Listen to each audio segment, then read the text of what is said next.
भक्तजनमानस निवासाय श्रीरामचन्द्राय वागीशायस्य वदने लक्ष्मीर्यस्य च वक्षसि यस्यास्ते हृदये संवित्तं सिंहमहं भजे। विश्वसर्गविसर्गादि नवलक्षणलक्षितम् श्रीकृष्णाख्यं परं धाम जगद्धाम नमामि तत्। परम आदरणीय यति वृंद, भक्त वृंद एवं श्रोत्र, श्रीमद् भागवत के दशम स्कंध के अंतर्गत रास पंचाध्यायी का प्रकरण आरंभ हो गया है।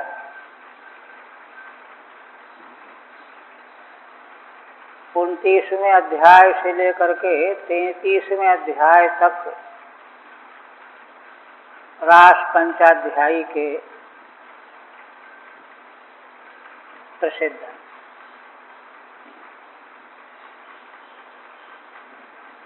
पिछले दिनों में उपक्रम करते हुए श्रीधर स्वामी ने यह कहा कि यह रास पंचाध्यायी विशेष तो निवृत्ति परा है, निवृत्ति की ओर ले जाने वाली है। और कहते हैं कि यह बात हम बीच बीच में व्यक्त करेंगे, व्यक्ति करिष्यामः, क्योंकि युक्ति देनी पड़ेगी। केवल कह देने से कोई बात सिद्ध नहीं हो जाएगी। विशेषतः निवृत्ति परेयम कथा, विशेष करके निवृत्ति की ओर ले जाने वाली है। एक बात। दूसरी बात देखिए, श्रीमद् भागवत का अवगाहन श्रवण क्या है। प्रथम स्कंध में सूत जी महाराज ने श्रीमद् भागवत का उपक्रम करते हुए यह बताया कि श्री भगवान के प्रति प्रेम ही सबसे बड़ा मनुष्य का कल्याण का मार्ग है। सवै पुंसाम परो धर्मो यदो भक्तिरधोक्षजे अहेतुकी अप्रतिहता आदि। तो कहते हैं कि वह भक्ति प्राप्त कैसे हो, तो भक्ति के प्राप्ति का साधन बताया वहीं पर सूत जी ने कि तीर्थों में जाना चाहिए, वहाँ भगवान के प्रिय भक्तों का दर्शन होगा, वे मिलेंगे। उनके पास जाने से वहाँ भगवान की मंगलमयी कथाएं सुनने को मिलेंगी और उन कथाओं को सुनते सुनते पहले भगवान की कथाओं में अधिक से अधिक सुनने की रुचि पैदा होगी, फिर भगवान के प्रति प्रीति पैदा हो जाएगी। यह पूरा क्रम बताया वहाँ पर।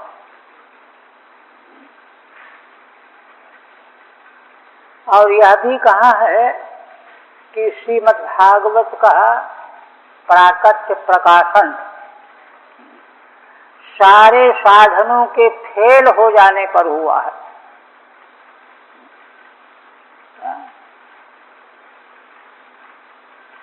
कलौ दावा नले नाद्यो साधनम भस्मदाम गतम, ये महात्मा कहा। कलयुग रूपी दावा नल के कारण सारे साधन भस्म हो गए हैं, तो साधन क्या करोगे। ऐसे समय में इस शास्त्र का प्राकट्य हुआ। स्वयं आगे चल करके महात्म्य श्री नारद जी ने भक्ति देवी का क्लेश दूर करने के लिए श्रीमद् भागवत का अनुष्ठान किया, सनकादि वक्ता हुए,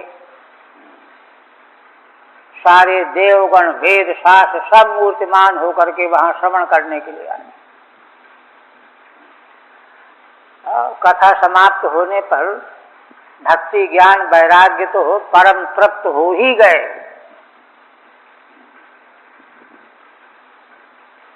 और नारद जी ने अंत में कहा, आद्य में भगवान लब्धा। श्रीमद् भागवत का श्रवण ऐसा होता है कि सुनते सुनते भगवान प्राप्त हो जाते हैं। अद्य में भगवान लब्धा अनादि निधनो हरि, नारद जी का वचन। इसलिए भागवत को के श्रवण में सावधानी पूर्वक सुनना चाहिए। गोकर्ण के प्रकरण में भी तो आया है, जब विमान केवल धुंधकारी के लिए आया और के लिए नहीं आया तो पूछ ही दिया। तो कहा कि भाई सुनने की भीड़ तो बहुत थी, लेकिन सुनने वाले, इसलिए भीड़ से ज्यादा महत्व नहीं है, कम से कम सुनने वाले हों, महत्व इसमें है। सुनने वाले चाहिए, भीड़ से क्या होता है, वहां ये बात कही गई है। अच्छा, अब श्रवण करना क्या है? तो देखिए, श्री भगवान के बारे में बताया गया है कि योग माया मुपाश्रितः, योग माया का आश्रय लेकर के भगवान ने रंतुम मनश्चक्रे, यह विवेचना हो चुकी है। योग माया के कई विवेचन अर्थ, उनमें से जीव गोस्वामी की व्याख्या है यहाँ। वे कहते हैं कि माया शब्द का एक अर्थ कृपा और दंभ दो है। तो कृपा अर्थ की दृष्टि से योग माया एक ओर भगवान से मिलाती है, ऐसी व्यवस्था करती है, और दूसरी ओर देखिए भगवान के मिलने में सबसे बड़ी बाधा है संसार की आसक्ति। तो इसलिए वह योग माया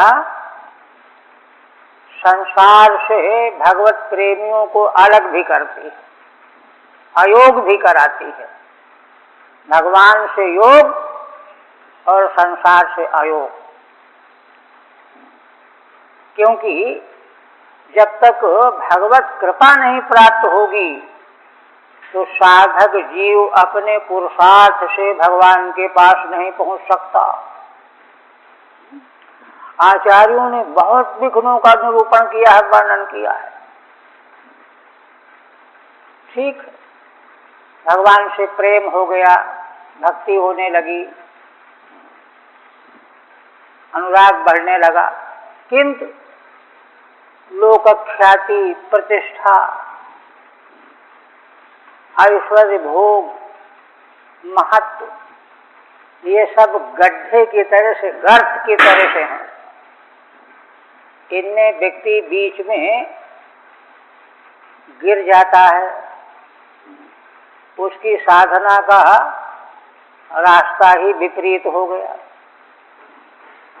इसलिए जब तक स्वयं भगवान की कृपा से योग माया जब तक संसार की आसक्तियों से अयोग नहीं कराएगी, अलग नहीं करेगी, तब तक जीव अपने पुरुषार्थ से भगवान की ओर नहीं पहुंच सकता, नहीं जा सकता।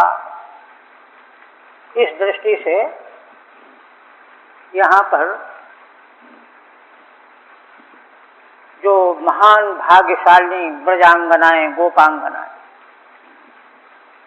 उनका भगवान ने आवाहन किया वेणु गीत के द्वारा, और वे तो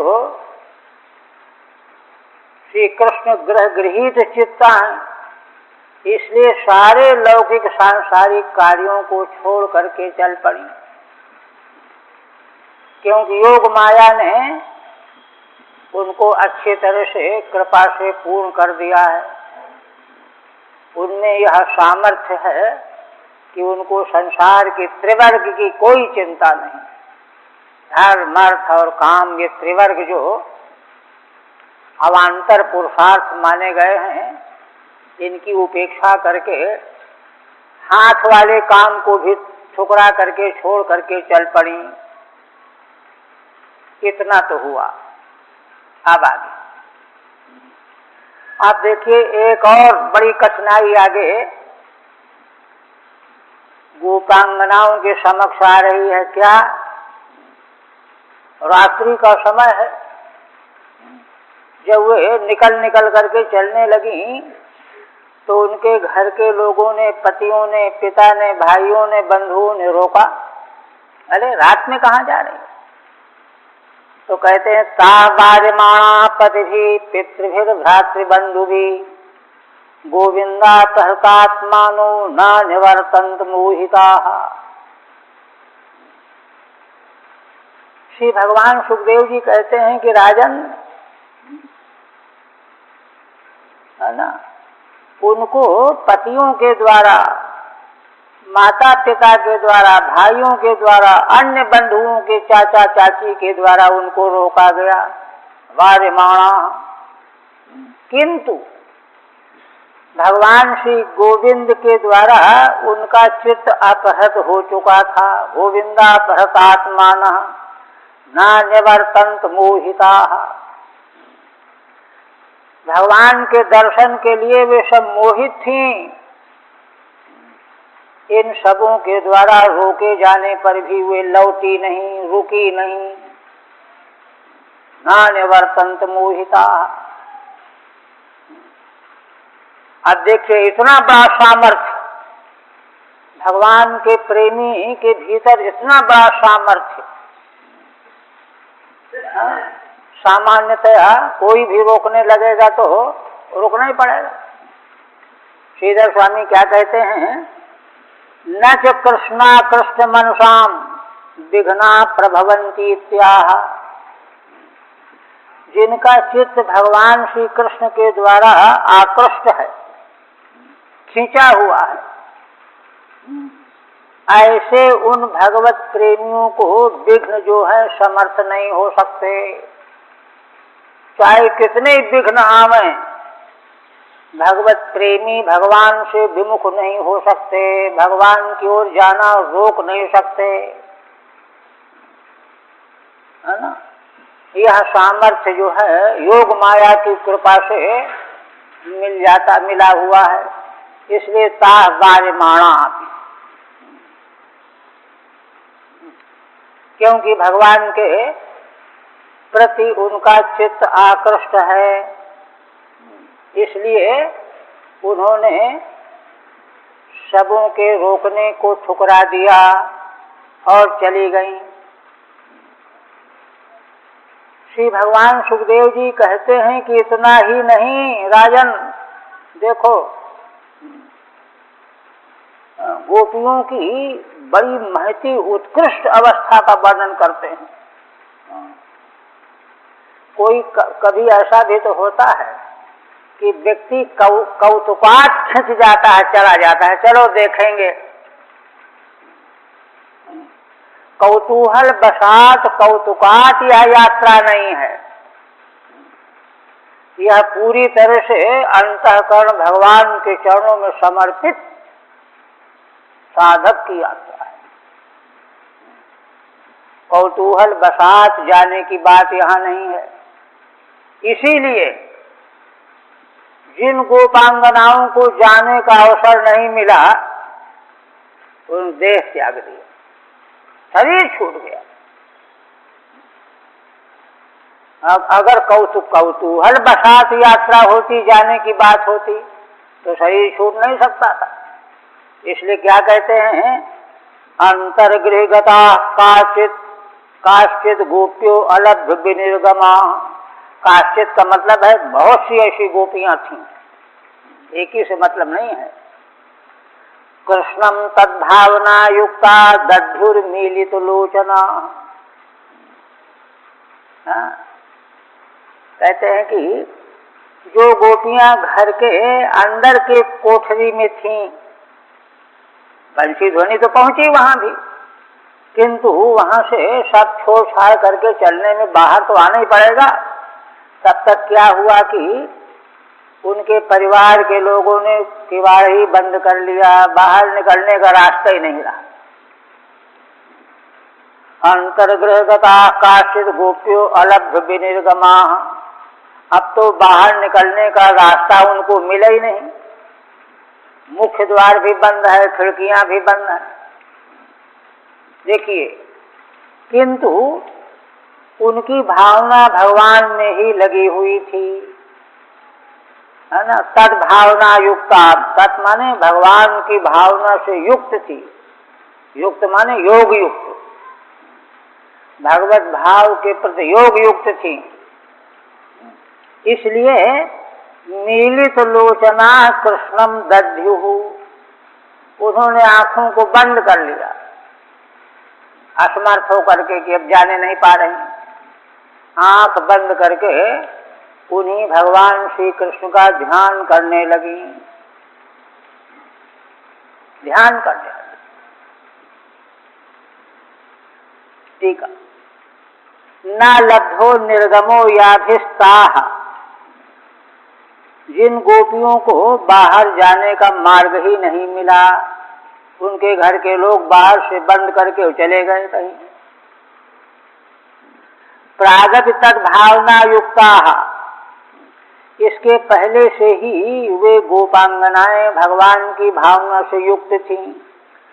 सदा नितराम दध्युरित्यर्थः, और जब उनको जाने का बिल्कुल अवसर ही नहीं मिला, बाधा पड़ गई, तब तो और पूरी तरह से उनका चित्त भगवान में डूब गया और वे भगवान का ध्यान करने लगी। इससे क्या हुआ? दुसह प्रेष्ठ विरह तीव्रताप धुता शुभा, ध्यान प्राप्ताच्युता श्लेषो निर्वृत्या क्षीण मंगला। भगवान सुखदेव जी कहते हैं, राजन, गोपांगनाएं भगवान के वियोग में जब उनका ध्यान करने लगी तो उनके मन में बड़ी बेचैनी थी, है ना। क्यों? दूसरा प्रेष्ठ विरह, प्रेष्ठ माने परम प्रियतम, जिससे बढ़ करके प्रिय कोई भी नहीं है ना। अपने परम प्रियतम प्रेष्ठ के वियोग का वियोग उनको दुस्सह हो गया। वियोग की 10 अवस्थाओं का आचार्यों ने वर्णन किया है, उसमें 10वीं अवस्था आते आते देह का अंत हो जाता है। तो उनको अपने प्रियतम के विरह का जो दुस्सह ताप है, दुस्सह और तीव्र, देखिए 2 विशेषण है, इतना तीव्र है और दुस्सह माने सहन करने के बाहर है। तीव्र ताप से हुआ क्या? इससे क्या हुआ? धूता शुभा, उनके सारे अशुभ धुल गए। जो कभी किसी के, वैसे तो गोपियों में कोई अशुभ थे ही नहीं, किंतु देह का उपादान कारण जो है धर्माधर्म कर्म है, त्रिविध कर्म, धर्म अधर्म और मिश्रित कर्म, ये देह के उपादान कारण सामग्री है। तो देह प्राप्त हुआ है तो इसलिए अनुमान किया जाता है कि कोई न कोई कर्म रहे होंगे। तो यहाँ जो है अनुमान के आधार पर कि जो कोई भी उनके अशुभ कर्म रहे होंगे वे भगवत विरह के दुस्सह तीव्र ताप में जल गए, धुल गए, धूता शुभा। देखिए, पाप का क्षय होता है दुख भोगने से। बृहदारण्यक उपनिषद के 6th अध्याय में साधन का उपदेश करते हुए वहां श्रुति में कहा गया है कि यदि कभी किसी को भयंकर ज्वर हो जाए तो उसके प्रति शांत भाव बनाना चाहिए, उसको सहन करना चाहिए। सहन करने से क्या होगा कि वह ज्वर जो प्राप्त हुआ है वह तप बन जाएगा, साधन बन जाएगा। असल में संसार भगवान ने जीवों के कल्याण के लिए साधन रूप में बनाया है, देह भी और सारा जगत। देह तो ग्रहण करने वाला है, अनुभव कराने वाला है, और जिसका ग्रहण होना है, जिसका अनुभव होना है, वो संसार है, दृश्य जगत प्रपंच। तो उसको सहन करने से जो है वह तप हो जाएगा। तप होने से अनायासेन प्राक्तन अशुभ कर्मों का नाश हो जाएगा और शीघ्र ही भगवत भावापत्ति हो जाएगी। इसलिए दुख का भी बहुत बड़ा मूल्य है। कुंती माँ ने तो भगवान से दुख ही मांग लिया। विपदा संतु न शाश्वत तत्र तत्र जगत गुरु। जो सारा जीवन दुख से बचने की तिकड़म में लगे रहते हैं, तिकड़म का मतलब यह है कि बेचैन है, उनको सुख के अलावा दुख को देखना नहीं चाहते, तो वह चेष्टाएं जो हैं अनावश्यक। तो इसी प्रकार से यहाँ पर गोपांगनाओं के सारे अशुभ शुद्ध हो गए। तीव्रता प्रधुता शुभा, एक तो ये। दूसरा देखिए, दुख भोगने से पाप का क्षय होता है और सुख भोगने से पुण्य का क्षय होता है। पुण्य पाप दोनों के मेल से देह मिलता है। तो कहते हैं ध्यान प्राप्त अच्युताश्लेषो। इतनी तन्मयता से उन विरहग्रस्त गोपियों ने भगवान का ध्यान किया कि ध्यान में भगवान उनको प्रकट होकर के दृष्टिगोचर होने लगे और उन्होंने अपने ध्यान में हृदय में भगवान का आश्लेष प्राप्त कर लिया। उनको ऐसा लगा कि भगवान आ रहे हैं। कहते अरे क्यों दुखी हो रही हो, मैं आ तो गया। तो प्रसन्न होकर के उनका आलिंगन प्राप्त कर लिया।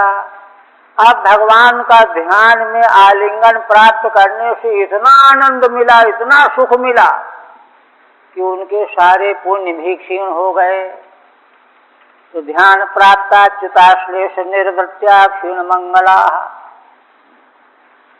अच्युत भगवान के आश्लेष से निर्वृत्या माने परम तृप्ति। भगवान का आलिंगन प्राप्त करने से जो तृप्ति हुई उसका कोई उपमा नहीं है, उससे बड़ी कोई तृप्ति होती ही नहीं है। वह तो भगवान का परमानंद स्वरूप भगवान का जो है आलिंगन है, निर्वृत्या। इससे क्या हुआ, क्षीण मंगला। उनके सारे मंगल पुण्य कर्म जो थे वे भी क्षीण हो गए। अब अशुभ और शुभ दोनों प्रकार के कर्मों का क्षय हो गया। दुख से पहले पाप कर्मों का क्षय हुआ और भगवान के आनंद को प्राप्त करके पुण्य कर्मों का क्षय हुआ।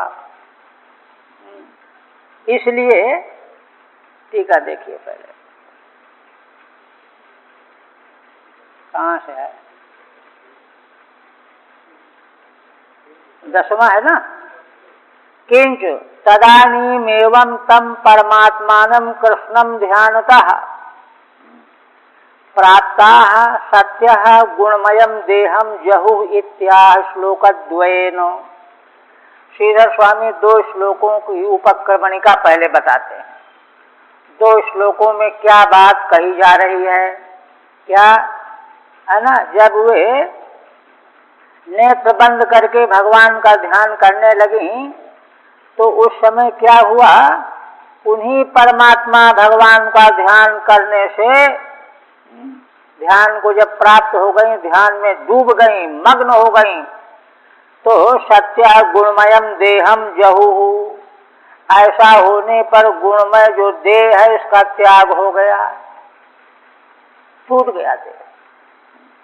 उनका अतिवाहिक दिव्य मंगलमय देह भगवान के पास पहुंच गया, ये हुआ। इत्याश्लोकद्वयेन, 2 श्लोकों से यह बात कहने जा रहे हैं। अच्छा, अब देखिए भगवत विरह में दूसरा ताप से पाप नष्ट हुए और ध्यान से प्राप्त आश्लेष से मंगल क्षीण हो गए। यह हम इस श्लोक में कही जा रही बात। यहाँ पहले प्रश्न करते हैं, ननु कथम जहु परमात्मा इति ज्ञानाभावात्। कहते हैं कि देह तो बंधन है ना जीव के लिए, तो इसको गोपियों ने कैसे त्याग दिया? क्योंकि जिन भगवान का वे ध्यान कर रही थीं, ये भगवान परमात्मा है, ऐसा उनको ज्ञान तो था नहीं। इसलिए कथम जहु परमात्मा इति ज्ञानाभावात् इत्याशंका, इस आशंका से, है ना, कहते हैं आगे। अच्छा, 11वें का उसी में ले लिया। तमेव परमात्मानं जार बुद्ध्यापि संगताः जहुर्गुणमयं देहं सद्यः प्रक्षीण बंधनाः। मूल है ये, 10-11 दोनों की व्याख्या है। क्या कहते हैं, है ना, असल में यद्यपि भगवान का ध्यान जो है परम कमनीय पुरुष के रूप में ध्यान हो रहा था उनका, किंतु ध्यान के विषय तो भगवान ही थे। कोई जो है मणि को कांच समझ करके उठा ले, तो उठा लेने पर मिलेगी तो उसको मणि ही, भले मणि पहचाना नहीं, सोचा कि कांच है बड़ा अच्छा है लेके रख लेंगे, तो भी उठा लेने पर मणि ही मिलेगी। तो भले गोपियों ने ध्यान जो है परम रमणीय कमनीय के रूप में भगवान का किया हो, किंतु ध्येय तो भगवान ही थे, भगवान ही ध्येय थे। इसलिए तमेव परमात्मानं जार बुद्ध्यापि संगताः, जार बुद्धि से मने कमनीय पुरुष मान करके इस बुद्धि से भी उनका ध्यान करने पर संगति हुई, और उसी संगति से जहुर्गुणमयम देहम सद्यः प्रक्षीण बंधना।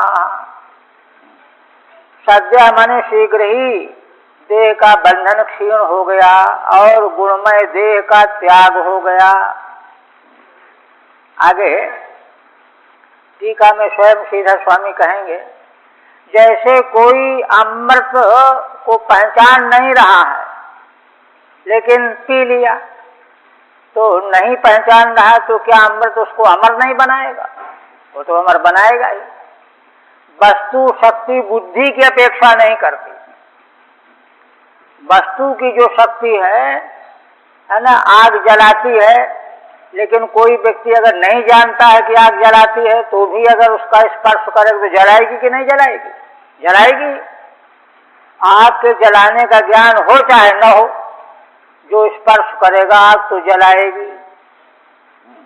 तो भगवत तत्व भगवान जो हैं वे उनकी वस्तु शक्ति की महिमा से उनके प्रति बुद्धि चाहे कैसी ही रही हो, देह का गुणमय बंधन दूर हो गया, इसमें कोई आश्चर्य की बात नहीं। आगे तो प्रश्न उठाएंगे।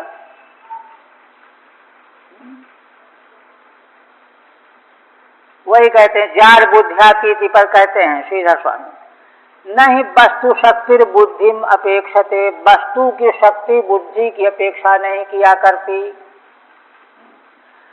अन्यथा मत्वा पीता अमृत वदिति भावः, जैसे कोई अमृत पी ले लेकिन समझे कि ये तो शरबत है, चीनी का रस है और है वो अमृत, तो क्या वो अमर नहीं बनाएगा?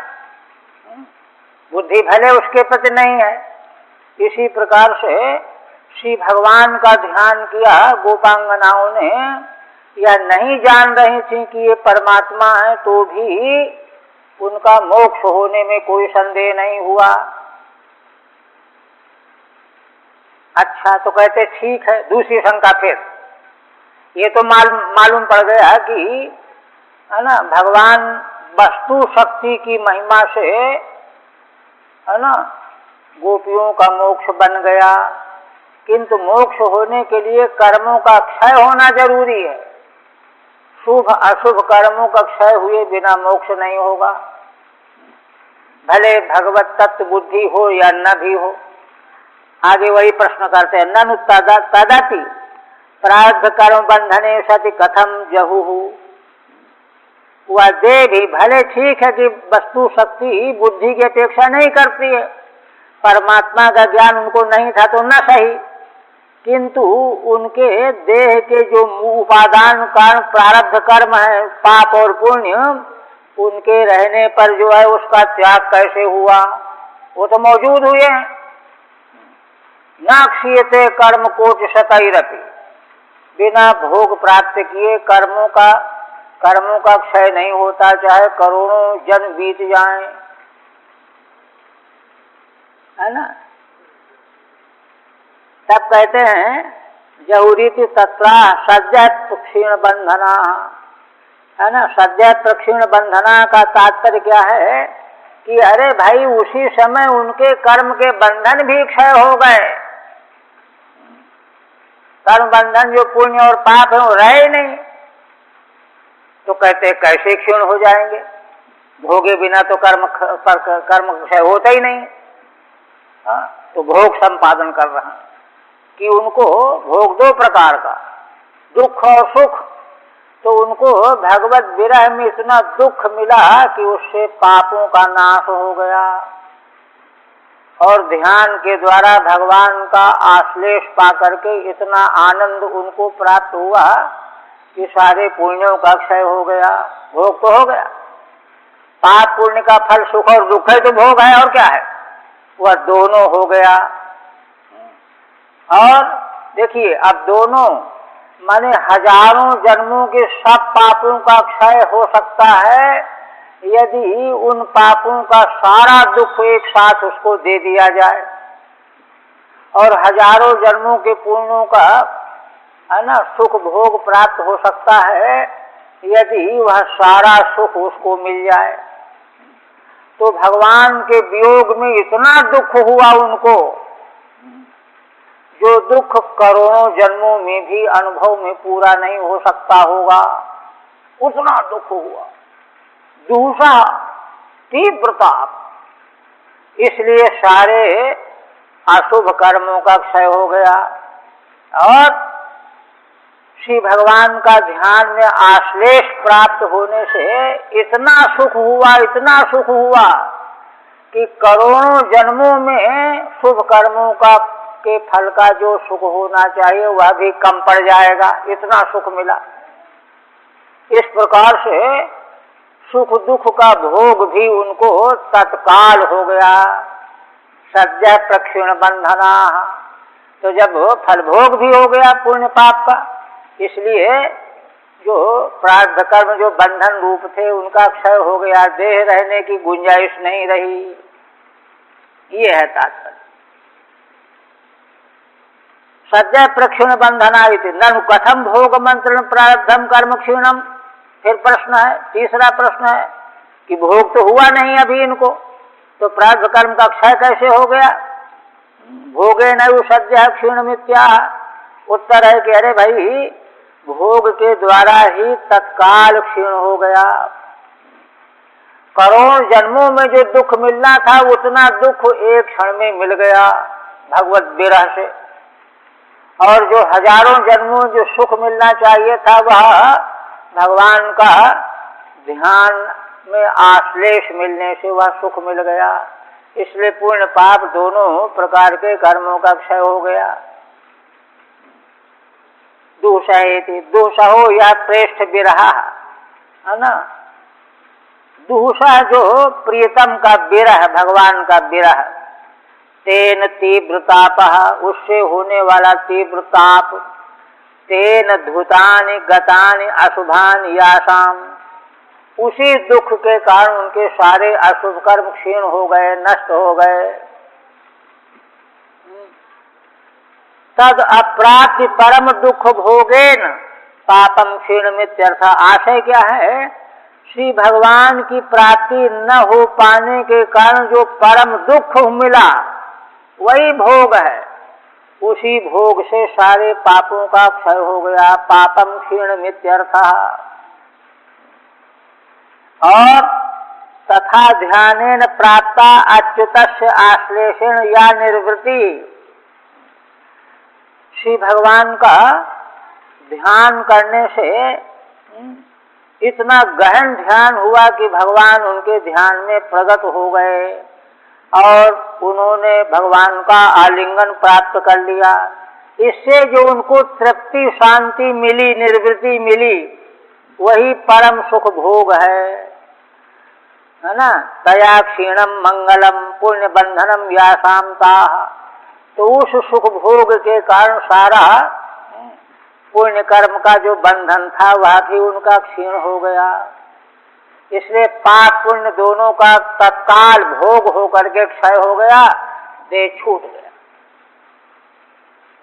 अतो ध्यानेन परमात्म प्राप्ते तत्काल सुख दुखाभ्याम निशेष कर्म क्षयाद गुणमयम देहम जहुरीति। इसलिए है ना, श्री भगवान के ध्यान से परमात्मा की प्राप्ति ही हो गई गोपांगनाओं को। इसलिए तत्काल सुख दुखाभ्याम विशेष कर्म क्षयात, निशेष कर्म क्षयात, सुख दुख की प्राप्ति से सारे कर्म क्षीण हो गए। निशेष माने सारे के सारे। गुणमयम देहम जहुरीति, इसलिए उनका गुणमय देह ही छूट गया।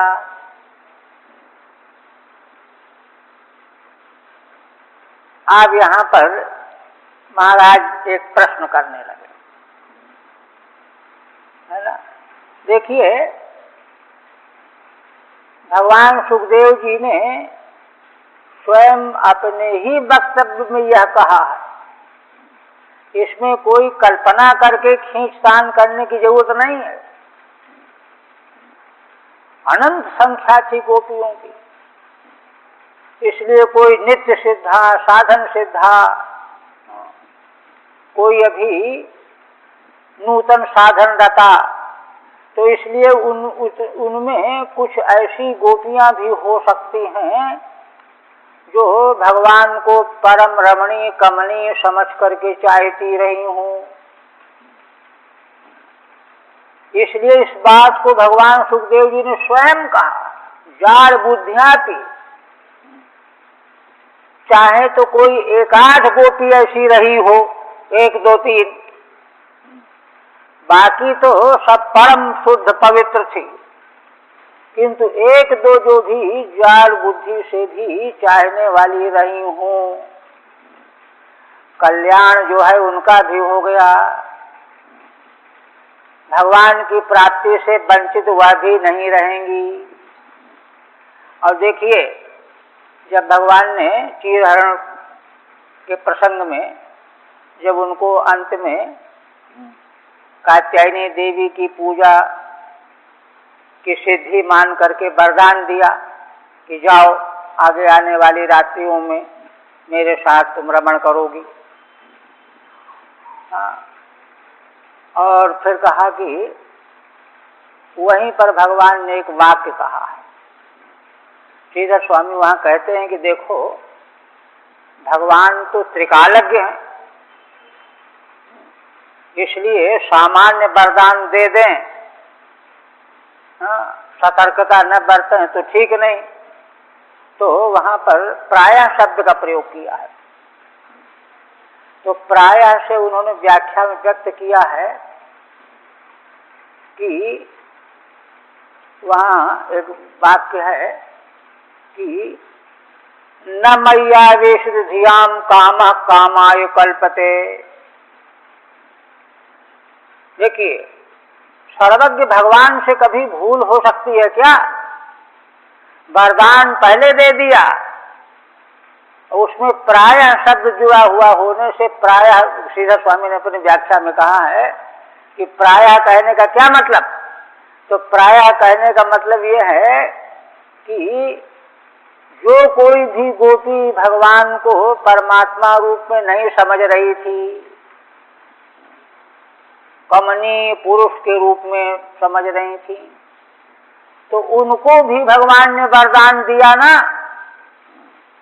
इसलिए उनको भी जब वरदान मिल गया तो उनका कल्याण होने के लिए आगे कहते हैं न मय्यावेशित कामः कामाय कल्पते। जिन लोगों ने चाहे कामना को लेकर के मुझ में अपनी बुद्धि डुबो दिया है, आवेशित कर दिया है, आविष्ट कर दिया है, मुझको चाहने लगे हैं, उनकी वह कामना काम है ना, कामाय न कल्पते, वह काम काम बन के नहीं रह जाएगा। शास्त्र है यह, मनगढ़ंत अर्थ नहीं निकालना चाहिए। उनका वह काम जो है क्या हो जाएगा? आगे दृष्टांत देखिए, भर्जिता कुथिता धाना यथा बीजाय निश्चित। क्या है? हाँ, माने चना जौ आदि अगर भून दिया जाए तो उसको खाने से पेट तो भर जाएगा, लेकिन वह चना उग नहीं सकता। उबाल दिया जाए तो उससे भूख निवृत्त तो हो जाएगी, तृप्ति तो हो जाएगी, किंतु उबला हुआ चना अंकुरित नहीं होगा।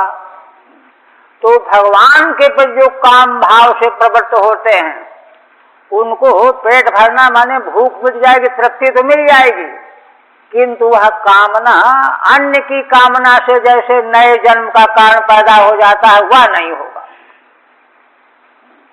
संसार के वस्तु, संसार के व्यक्तियों के प्रति यदि कामना है तो वह तो कामना जो है जन्म मृत्यु की परंपरा को जन्म देने वाली होगी, वह तो संसार में भटकाने वाली होगी। भगवान के प्रति काम भाव से भी अगर कोई प्रवृत्त है तो उसका उद्धार ही होगा, ये भगवान ने कहा वहाँ। इसलिए इस बात को सुखदेव भगवान ने स्वयं कहा है, जार बुद्ध्यापि संगता। अब इसमें महाराज का प्रश्न जो है केवल सिद्धांत को लेकर के है, बात तो समझ गए वो। सिद्धांत को लेकर के प्रश्न क्या है?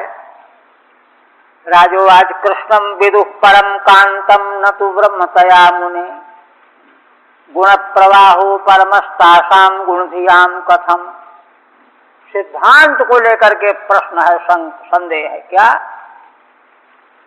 इन गोपियों ने भगवान को परम रमणीय कांत के रूप में जाना था, ये ब्रह्म है, परमेश्वर है, परमात्मा है, यह तो जाना नहीं, ये तो समझा नहीं। तब फिर बताइए आप कृपा करके कि ऐसी दृष्टि रखने पर भी इनके गुणों का प्रवाह उपरम कैसे हो गया? देखिए यहाँ प्रश्न का आशय क्या है। प्रश्न का आशय, ये प्रश्न जो है एक बार वाराणसी में महाराज जी से किसी व्यक्ति ने लिख करके पूछा था। उसने ये पूछा था कि महाराज जी, जब सारा संसार भगवान का ही स्वरूप है, भगवान को छोड़ करके यहाँ बाल के बराबर और कुछ है ही नहीं, तो फिर किसी से प्रेम करो, किसी वस्तु से, किसी व्यक्ति से, वो तो भगवान का ही स्वरूप है, तो उससे मोक्ष मिलेगा कि नहीं मिलेगा? ये प्रश्न किया था। तो महाराज ने उत्तर दिया मुस्कुराते हुए, कहा कि हाँ ठीक है, प्रश्न तुम्हारा ठीक है, प्रश्न बनता है। तो किंतु महाराज ने कहा कि देखो, सारा संसार भगवान का स्वरूप है, किंतु संसार जो है सावर्ण ब्रह्म है, माया का विलास है। भगवान की माया शक्ति का विलास है तो ब्रह्म, किंतु सावर्ण माने माया आवरण है, सावर्ण ब्रह्म है। और भगवान जो अवतार लेकर के आए हैं जीवों का कल्याण करने के लिए, वे निरावरण ब्रह्म है, वहां कोई आवरण नहीं है, वो तो शुद्ध ब्रह्म है।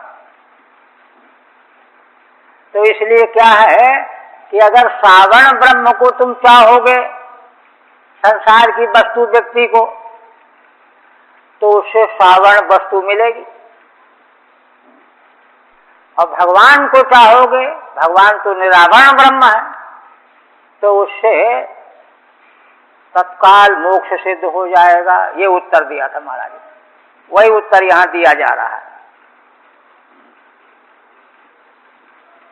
ठीक है। ननु यथा पति, वही प्रश्न है, देखिए टीका में कहते हैं श्रीधर स्वामी, ननु यथा पति पुत्रादि नाम वस्तुतो ब्रह्मत्वेपि न तद भजनान मोक्षः। प्रश्न कोई करे कि जैसे है ना, किसी का पति हो, किसी का पुत्र हो, तो वस्तुतः तो ये भी ब्रह्म ही है, परमात्मा के अलावा तो संसार कुछ है ही नहीं, है ना। वस्तुतः ब्रह्म होने पर भी न तद भजनान मोक्षः, किंतु उनके भजन से मोक्ष नहीं मिलेगा, है ना। तथा बुद्ध भावादेव, है ना। क्यों? क्योंकि उनके प्रति पति पुत्र के प्रति ब्रह्म बुद्धि ही नहीं बनेगी। ये तो पति है पुत्र, ब्रह्म बुद्धि कहां बनेगी, है ना। बुद्धि का अभाव है। एवं कृष्णेपि, तो इसी तरह से भगवान कृष्ण के प्रति भी गोपियों की तो परमात्मा बुद्धि ही नहीं बनी, तो उनको ही मोक्ष नहीं मिलना चाहिए। अगर वस्तु शक्ति के द्वारा मोक्ष मानते हैं आप, है ना, भगवान वस्तु है, भगवान है, ब्रह्म है, परमात्मा है, इसलिए चाहे किसी बुद्धि से भजन किया गया उनको मोक्ष मिलेगा, तब तो पुत्रादिकों के भी भजन से भी मोक्ष मिलना चाहिए, बुद्धि कोई भी हो, वस्तु तो वही है। ये प्रश्न है ना। एवं कृष्णे भी ब्रह्म बुद्ध भावेन तत्संगति कथम मोक्ष हेतु, है ना। इसलिए उन भगवान श्री कृष्ण की संगति मोक्ष का हेतु कैसे बन गई, क्योंकि भगवान को ब्रह्म तो जाना नहीं। अगर कहो कि नहीं भगवान ब्रह्म है, नहीं जाना तो भी मुक्ति हो जाएगी, तो पति पुत्र आदि भी ब्रह्म है, तो भी मुक्ति होनी चाहिए। वैसा पासा रज्जु है प्रश्न। ये प्रश्न कथम मोक्ष हेतु रित संगते, ये शंका का तात्पर्य है। कृष्णम विदुः इति परम केवलम कांतम कमनीयम, वे तो भगवान को परम कमनी कांत समझती थी, चाहती थी, इसलिए ब्रह्म रूप में नहीं जानने पर भी उनको मोक्ष कैसे मिल गया, प्रश्न ये है। तब जो है उत्तर देते हैं श्री शुकवार, कहते हैं कि देखो, यद्यपि भगवान सुखदेव जी पीछे सप्तम स्कंध में ऐसा कह चुके हैं, उसको अगर ध्यान में व्यक्ति रखे तो प्रश्न उठता नहीं है। वहां देखिए प्रश्न क्या था। सप्तम स्कंध में महाराज परीक्षित ने प्रश्न यह किया, उसके पूर्व स्कंध के अंत में दिति देवी ने कश्यप जी की सेवा करके इंद्र को मारने वाला पुत्र प्राप्त करना चाहा मरुदगणों की उत्पत्ति में। उसने कहा कि देखो, इस इंद्र ने दौड़ भाग करके विष्णु भगवान से मेरे पुत्रों को मरवा डाला, हिरण्याक्ष कश्यप को। ये बड़ा दुख था उसको, है ना। और बहन के ही पुत्र देवता थे, तो इसलिए मुझको ऐसा पुत्र दीजिए कि इंद्र को मार डाले। ये प्रसंग आया था छठवें स्कंद के अंतिम में। इसी को लेकर के महाराज ने प्रश्न किया कि भगवान ये बताइए आप कि भगवान तो नित्य शुद्ध बुद्ध मुक्त हैं, तो उन्होंने भला देवताओं का पक्ष क्यों लिया? देवता उनको क्या दे देंगे? एक और भगवान तो आप काम पूर्ण काम है, उनको चाहिए क्या? कोई मित्र बनाना तो कमजोर आदमी मित्र बनाना चाहता है कि समय पड़ने पर रक्षा करेगा, उनको तो कोई जरूरत ही नहीं है ना। फिर असुरों ने दैत्यों ने भगवान का क्या बिगाड़ा था? तो 3 प्रश्न किए उन्होंने। फिर भी भगवान ने देवताओं का पक्ष लेकर के असुरों का संहार किया, तो भगवान के गुणों के प्रति मेरे हृदय में बड़ा गहरा संदेह पैदा हो गया है। आप इसका निवारण करो। इस प्रश्न को सुन करके भगवान सुखदेव जी ने वहीं से तो प्रहलाद और हिरण्यकश्यप का आख्यान प्रारंभ होता है। कहा कि देखो, बातें तो बहुत लंबी है वहां। कहा कि देखो, तुम्हारे दादा युधिष्ठिर के यज्ञ में शिशुपाल जो है भगवान का तिरस्कार कर रहा था, भगवान ने उसका वध कर दिया और उसकी आत्मा, उसकी चेतना भगवान में विलीन हो गई। तो भगवान सुखदेव जी ने वहां ये समझाया कि भगवान का न किसी से राग है न द्वेष है। वे भगवान तो एक वस्तु तत्व है, उनके साथ में जिस किसी का भी संयोग हो जाएगा, चाहे किसी भी भावना से हो, वो मुक्त हो जाए। इसी बात को वहां विस्तार से समझाया है। वही यहाँ कह रहे हैं, है ना। श्री शुकवाच उक्तम पुरस्तादे तत्ते चैद्य सिद्धिम यथागतः। कहते हैं कि राजन, यह तो पहले ही हमने तुमको बता दिया था। चैत्य वह शिशुपाल, शिशुपाल भगवान में कैसे विलीन हो गया, सिद्धि को प्राप्त कर लिया। युधिष्ठिर महाराज ने तो प्रश्न किया था कि उसको तो कुष्ठ हो जाना चाहिए था, पानी पी पी के गाली देता था भगवान को, और उसका मोक्ष हो गया। द्विषन्नपि ऋषिकेशम कि मुदा धोक्षज प्रिया। तो भगवान सुखदेव जी कहते हैं कि राजन, हम पहले तुमको बता चुके हैं कि शिशुपाल भगवान से जीवन पर्यंत द्वेष ही करता रहा, किंतु उसने अंत में सिद्धि प्राप्त की, भगवान को प्राप्त कर लिया। सबसे बड़ी सिद्धि, द्वेष करने वाला होने पर भी भगवान तो ऋषिकेश हैं, वे तो इंद्रियों के नियामक स्वामी हैं, उनमें तो कोई द्वेष राग है नहीं। उनसे द्वेष करने पर भी उसको सिद्धि मोक्ष मिल गया। तब फिर तुमको यहाँ शंका क्यों हो रही है कि मुदा धोक्षज प्रिया। ये गोपियां तो भगवान की प्रिय हैं, भगवान से प्रेम कर रही हैं। इनके प्रेम से भगवान भी इनके प्रति वात्सल्य भाव रख रहे हैं, तो इनको अगर मोक्ष मिल गया तो कौन बड़ी आफत आ गई। सिद्धांत है ये। भगवान को असल में किसी व्यक्ति विशेष की तरह से कल्पना नहीं करनी चाहिए। उनका तो संसार में अवतार लेकर के आने का प्रयोजन ही यही है।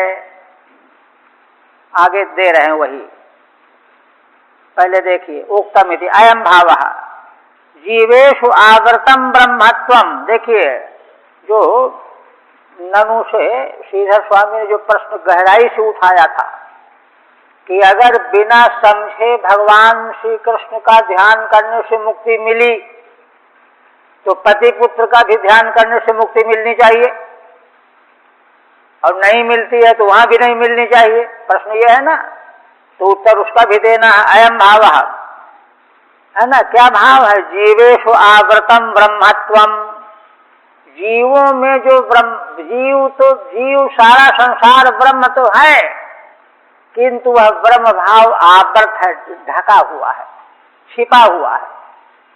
जीवेषु आवृतम ब्रह्मत्वम, है ना, कृष्ण से तु ऋषिकेशत्वाद अनावृतम, किंतु भगवान श्री कृष्ण का जो ब्रह्मत्व है वह अनावृत है, खुला हुआ है। क्यों? ऋषिकेशत्वाद। ऋषिकेश का अर्थ क्या है? इंद्रियों के नियामक स्वामी, है ना। ऋषिकाणि इंद्रियाणि, है ना, ईशैत निमयति ऋषिकेश। इंद्रियों के भगवान नियामक हैं, इंद्रियां उनके अधीन हैं। जीव तो स्वयं इंद्रियों के अधीन है, ऋषिकेश थोड़े ही जीव। इसलिए भगवान में जो ब्रह्मत्व है वह तो निरावरण है, जीव में आवृत ब्रह्मत्व है। ये अंतर है दोनों में। अनावृतम तो न तत्र बुद्ध्यपेक्षा, इसलिए अनावृत ब्रह्म जो भगवान श्री कृष्ण हैं वहां ब्रह्म बुद्धि हो तभी मोक्ष होगा, इसकी जरूरत नहीं है, इसकी जरूरत नहीं। इसलिए शिशुपाल भी मुक्त हो गया, गोपियां भी मुक्त हो गई। अब एक प्रश्न भी फिर रह गया। शास्त्रीय विवेचन तो बिल्कुल निस्संदेह प्रस्तुत किया जाता है। क्या कहते हैं कि आखिर भगवान भी तो देह धारण करके आए थे, तो देह के भीतर थे, तो देहवान थे, तो देहवान जो होगा वो कैसे निरावरण होगा? अगर भगवान देह वाले होकर के भी निरावरण ब्रह्म है तो जीव भी निरावरण ब्रह्म हो जाएगा, क्या फर्क पड़ता है? ये प्रश्न रह जाएगा ना, है ना। उस पर कहते हैं नहीं, ऐसा नहीं है। जीवों का देह, जीवों का जन्म यह तो अविद्या काम कर्म का परिणाम है, किंतु भगवान का प्राकट्य होता है। भगवान का कोई जन्म थोड़ा होता है जीव की तरह से, वो तो प्राकट्य होता है, स्वतंत्रतया इच्छा स्वेच्छा से अभिव्यक्ति होती है। वही कहते हैं नामने शेषार्थायो व्यक्तिर भगवतो नृपो। राजन, हे राजन, अरे संसार के प्राणियों को कल्याण करने के लिए ही भगवान की अभिव्यक्ति हुई है, भगवान का कोई जन्म नहीं हुआ। इसीलिए भगवान का आविर्भाव कहा जाता है। आविर्भाव, अभिव्यक्त होना। क्यों? भगवान तो अव्यक्त से अप्रमेय से निर्गुण से गुणात्मना। भगवान अव्यय है, अप्रमेय है, निर्गुण है, और गुणात्मना माने गुण के अधिष्ठान है। गुण रूप जो जगत है ना, यह भी तो भगवान के बिना रह नहीं सकता। सारा संसार के भी अधिष्ठान भगवान है। इसलिए भगवान सर्वतन स्वतंत्र हैं, अव्यय अप्रमेय निर्गुण, है ना। इसलिए उनकी अभिव्यक्ति होती है, उनका जीवों की तरह से जन्म नहीं हुआ करता। इसलिए यहाँ प्रश्न बिल्कुल वाहियात का है कि देही होने से वे भी आवरण सावरण ब्रह्म कहे जाएंगे। जीव तो सावरण ब्रह्म है ही, किंतु भगवान निरावरण ब्रह्म है। ये अंतर आ गया। ठीक है। ननु देही कथम अनावृत स्यात्। कहते हैं भगवान भी तो देह धारण करके आए हैं, व्यक्त हुए हैं, तो देह वाले हो करके अनावृत कैसे होंगे? अत आह नृणामिति। इस पर कहते हैं कि नहीं, गुणात्मनो गुण नियंतु। गुणात्मा माने गुण के नियंता है भगवान, है ना। तो जो नियंता होगा गुण, उस पर क्या अधिकार जमाएंगे? वो तो नियंता है ना, प्रकाश से वस्तु प्रकाशक का हस्तक्षेप नहीं कर सकती, है ना, इसलिए नियंता है भगवान गुणों के। भगवतः एवं रूपा अभिव्यक्ति ही अतो न देह सादृश्यम। भगवान की इस रूप में, श्री कृष्ण के रूप में, श्री राम के रूप में अभिव्यक्ति हुआ करती है, इसलिए न देह सादृश्यम, दूसरे देहधारियों के सादृश्य नहीं समझना चाहिए। अत्र वक्तुम युज्यते इति भावः। अच्छा, इसलिए देखिए भगवान की जो सर्वविलक्षण महिमा है वह इस रूप में है, तो उसका परिणाम क्या है आगे बता रहे हैं। कामम क्रोधम भयम स्नेहम ऐक्यम सौहृदमेव च नित्यम हरौ विदधतो यान्ति तन्मयताम हिते। इसलिए ऐसे भगवान होने से उनके प्रति कामना काम, उनके प्रति क्रोध, उनके प्रति भय, उनके प्रति स्नेह, उनके प्रति ऐक्य माने संबंध, उनके प्रति सौहार्द छह प्रकार के भाव में से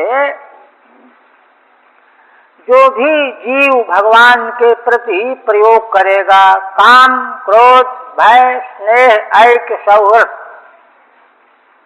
कुछ भी, लेकिन बात क्या है, नित्यम हरौ विदधतः, भगवान के प्रति अनन्य भाव से काम हो तो अनन्य हो, नित्य हो, बदलने वाला ना हो। अच्छा, क्रोध हो, जैसे हिरण्याक्ष कश्यप का देखिए कितना क्रोध, उनका क्रोध कभी गया ही नहीं। दूसरे जन्म में रावण कुंभकर्ण हो तब भी क्रोध नहीं गया, और तीसरे जन्म 3 जन्म का साथ था ना, तो क्रोध भी। अब भय, कंस को तो भय भी व्याप्त हो गया था, भयभीत था, कहने लगता है मुझे मर जाना पड़ेगा।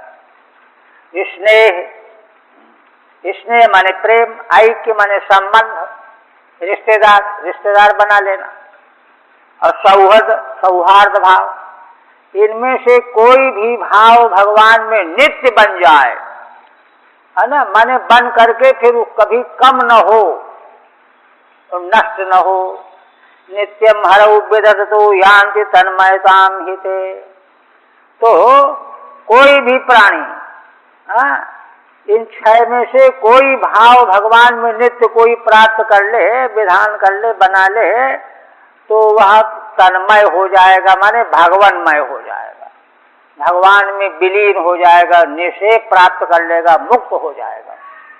ये सिद्धांत है। ठीक है, ननु देहि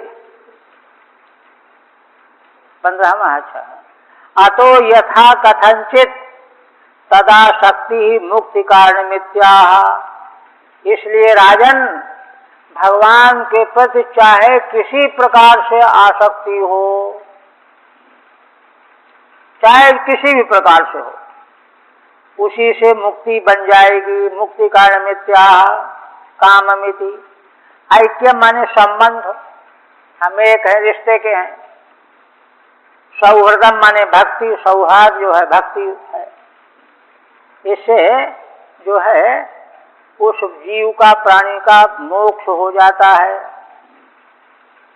अच्छा, फिर कहते हैं कि भगवान सुखदेव जी कहते हैं कि इनको अच्छी तरह से पक्के तौर पर यह निर्णय समझ लेना चाहिए। क्या कहते हैं, न चैवं विस्मयः कार्यो भवता भगवत्यजे। देखो राजन, आपको अजन्मा भगवान में विस्मय नहीं करना चाहिए। भगवान कोई दूसरे जीवों की तरह से जन्म थोड़े लेते हैं, वो तो अजन्मा बने रहते हैं। उनमें जो है विस्मय नहीं करना चाहिए। क्यों? योगेश्वरेश्वरे कृष्णे यत एतद् विमुच्यते। क्योंकि भगवान श्री कृष्ण तो योगेश्वरों के भी ईश्वर हैं, योगेश्वर और योगेश्वरों के भी ईश्वर हैं। ऐसे भगवान श्री कृष्ण के प्रति, अजन्मा के प्रति कोई विस्मय नहीं करना चाहिए आपको। आप हमेशा सावधान रहना। यतः एतद् विमुच्यते।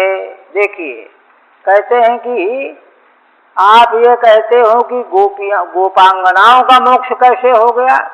अरे इन भगवान में तन्मय होकर के तो सारा संसार मुक्त हो सकता, स्थावर जगत मुक्त हो जाएगा। एतत् माने स्थावरमपि जगत, सारा जगत मुक्त हो जाएगा। यत एतद् विमुच्यते। ठीक है। न च भगवतो अयम् अतिभार इत्याह। भगवान के लिए यह कोई बड़ा काम नहीं है कि जो है इतना बड़ा काम कैसे कर देंगे कि सबको मुक्त कर देंगे। न चैवमिति। इस तरह से आपको संदेह नहीं, विस्मय नहीं करना चाहिए। यथा श्री कृष्णात् एतद् स्थावरादिकम अपि विमुच्यते।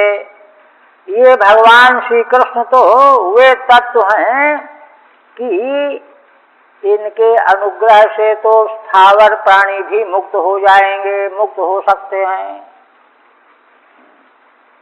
इस तरह से अच्छा देखिए, भगवान सुखदेव जी ने कहा कि विस्मय मत करो, संशय तो मिट गया उनका, क्योंकि महान पुरुषों के द्वारा समाधान मिल जाने पर संशय नहीं रह गया।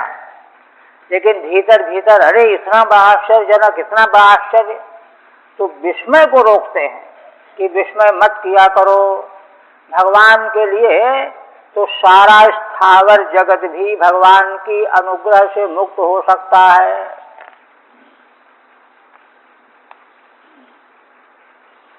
अब इसके बाद जो है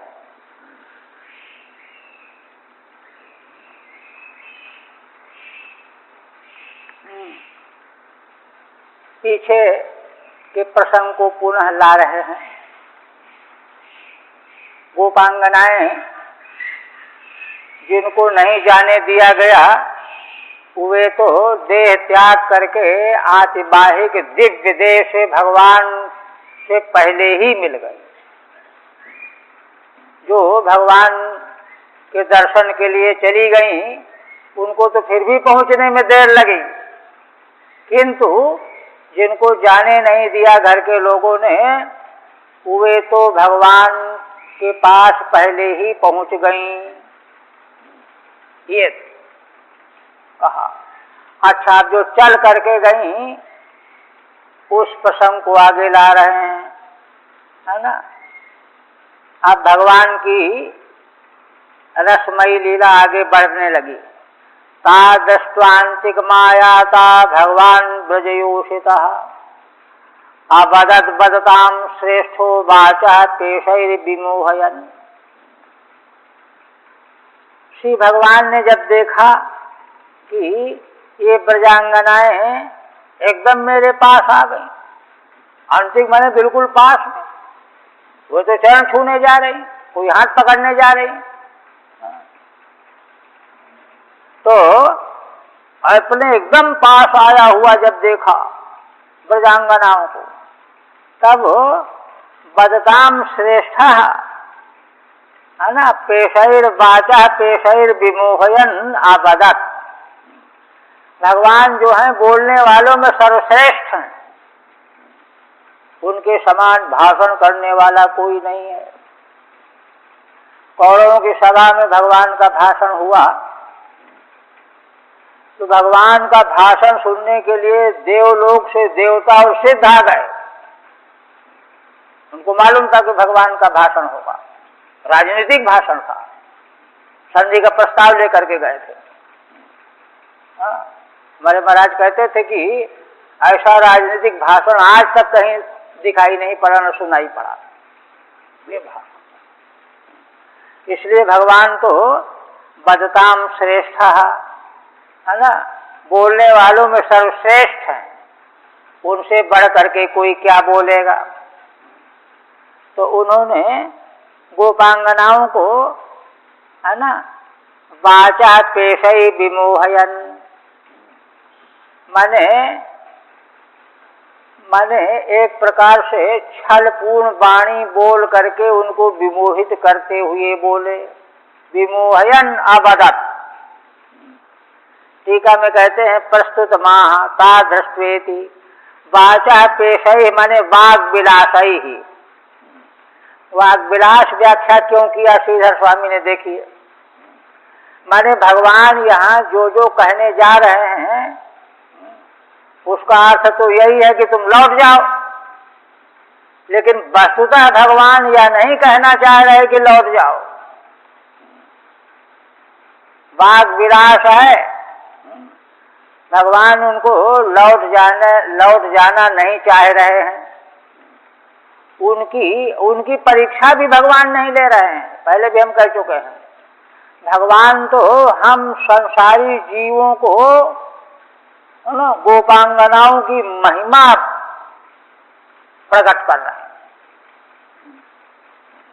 उनका क्या जीवन था, कितनी उच्च साधना थी, कितनी निर्मल साधना थी, यह बात संसार को देखना चाहिए, ग्रहण करना चाहिए। भगवान को क्या देखना, वो तो सर्वज्ञ है, वो तो बिना प्रश्न किए, बिना विमोहित किए भी जानते हैं। किंतु उनको कसौटी पर कसने के लिए कि देखो उनके स्वरूप को, कि ऐसी ऐसी बातें कहने पर भी उनके भीतर क्या प्रतिक्रिया हुई, यह बताने के लिए। और वह प्रतिक्रिया ही जीवन का सर्वस्व, और यही है त्याग की पराकाष्ठा, जो निवृत्ति परेयम पंचाध्यायी श्रीधर स्वामी पीछे कह चुके हैं उपक्रम में। तो त्याग की पराकाष्ठा, इतना बड़ा त्याग श्री भगवान के लिए, इतना बड़ा पराकाष्ठा का त्याग अपेक्षित है, इससे कम में बात बनेगी नहीं। भक्ति तो कही जाएगी, पराभक्ति नहीं कही जाएगी। पराभक्ति तो यही है कि भगवान के सामने और कहीं कुछ भी नहीं है। यह भाव गोपांगनाओं में मौजूद है, विद्यमान है, जो पराभक्ति का प्राण है। केवल अपने मन मिया मुट्ठी बन लेना बात दूसरी है, किंतु पराभक्ति का क्या स्वरूप है, कितना बड़ा त्याग उसमें मौजूद है, यह बात यहाँ बताई जाएगी। और वैदिक सिद्धांत से इसकी संगति आगे विस्तार से चर्चा करनी पड़ेगी। भगवान क्या कहते, टाइम भी हो रहा है। श्री भगवान वाच स्वागतम वो महाभागा प्रियम किम कर्माणि वह व्रजस्यानामयम कच्चित ब्रूतागमन कारणम। देखिए भगवान किस तरह से अपनी वाणी से उनको बहकाने के लिए कह रहे हैं। जब देखा तो कहा कि अरे गोपियों, तुम तो महान भाग्यशालिनी हो, आओ आओ, हम तुम्हारा स्वागत करते हैं। वह युष्माकम या युष्मान, हे महाभागा संबोधन है ना, युष्माकम स्वागतम कुर्मा, हम आपका स्वागत करते हैं।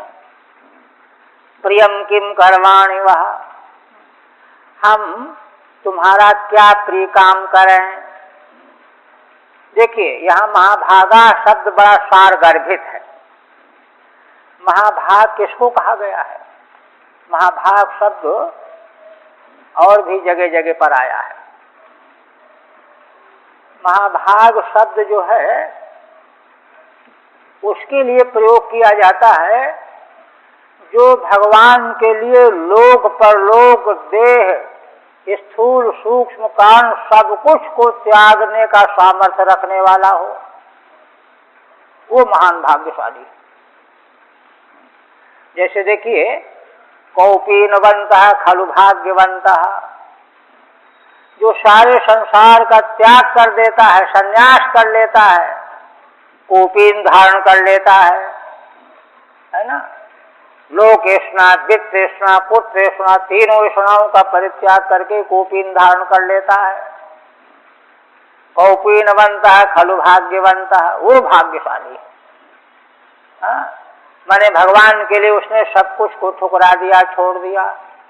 ठीक इसी तरह से ब्रजांगनाओं ने, है ना, लोक लोकांतर, स्वर्ग, है ना, ब्रह्मलोक, सारे लोक लोकांतर और सब कुछ त्याग करके भगवान का दर्शन प्राप्त कर रही हैं। इसलिए महाभागा, स्वागतम वो महाभागा, बड़ा अच्छा है, अच्छा आई तुम, प्रियम किम करवाणी वह, हम तुम लोगों का क्या प्रिय काम करें बताओ, बैठो। अच्छा, फिर कहते हैं, देखिए अनजान बन करके भगवान स्वयं आवाहन करके बुलाने वाले हैं, और अब क्या कह रहे हैं, स्वागत कर रहे हैं, स्वागत कर रहे हैं भगवान।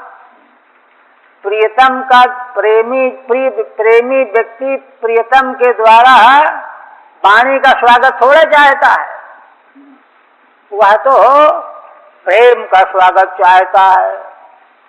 प्रेमी जो हैं वो एक दूसरे से प्रेम करें, यही स्वागत है। और जो है एक तरह से खाना पूर्ति करना, भाई चाय मंगवा लो, ये कर लो, वो कर लो, ये कोई स्वागत नहीं है। तो इसलिए फिर भगवान क्या कहते हैं, है ना, ब्रजस्यानामयम कच्चित, भगवान ये संभावना व्यक्त कर रहे हैं कि कहीं ये ब्रज में कोई उपद्रव तो नहीं आ गया। बहुत से राक्षस कंस के द्वारा भेजे आ जाते हैं, या कहीं आग लग गई, कोई दुष्ट व्यक्ति आ गया है, तो तुम लोगों को रात्रि में आकर के कष्ट सहना पड़ा। ये बताओ कि ब्रज में सब अनामय है ना, कोई मुसीबत तो नहीं आई है, कोई असुर आ गया हो, आग लग गई हो। ब्रजस्यानामयम कच्चित ब्रूता गमन कारणम, अच्छा यदि ब्रज में सब कुछ ठीक ठाक है, अनामय है, तो आखिर तुम्हारे आगमन का कारण क्या है? रात्रि में सुनसान जगह में, जंगल में, रात्रि में और जंगल में, सुनसान जगह में तुम्हारे आने का कारण क्या है? भगवान इस तरह से बोल रहे हैं कि हम बड़ी चिंता में पड़ गए कि आखिर तुम क्यों रात्रि में आई ऐसे एकांत जगह में, ये कह रहे हैं। सर्वा संभ्रमम आगता विलोक्य सभयम विवाह, जब भगवान ने पहले ये कहा कि आओ आओ प्रियतमाओ, हम तुम्हारा स्वागत करते हैं, तुम बड़ी भाग्यशालिनी हो, बताओ तुम्हारा हम और क्या काम करें। तो यह सुन करके वो तो आश्चर्यचकित रह गई, उनको तो संभावना ही नहीं थी। तो वो क्या हुआ कि बड़ी संभ्रमित हो गई, संभ्रम में पड़ गई कि क्या बोल रहे हैं, है ना। तब फिर जब वो आश्चर्यचकित होकर के देखने लगी, एक दूसरे की ओर देखने लगी, देखो तो ये क्या बोल रहे हैं, क्या कह रहे हैं, स्वागत कर रहे हैं। तो उनके आश्चर्यचकित होकर के देखने से ही भगवान तुरंत बोले, अच्छा ये बताओ कि ब्रज में सब ठीक ठाक है ना, अनामय है ना, आखिर आने का कारण क्या है तुम्हारा, है ना। सभयम विवाह, भगवान जो है नाट्य में कुशल तो है ही, भयभीत नेत्रों में भय प्रकट करते हो, क्यों ये बताओ कि क्या बात पड़ गई कि रात्रि में अकेले यहाँ तुमको आना पड़ा, ब्रज में सब ठीक ठाक है, अनामय है कि नहीं है, ये पूछा, ये कहा, बस यहीं रहने दीजिए।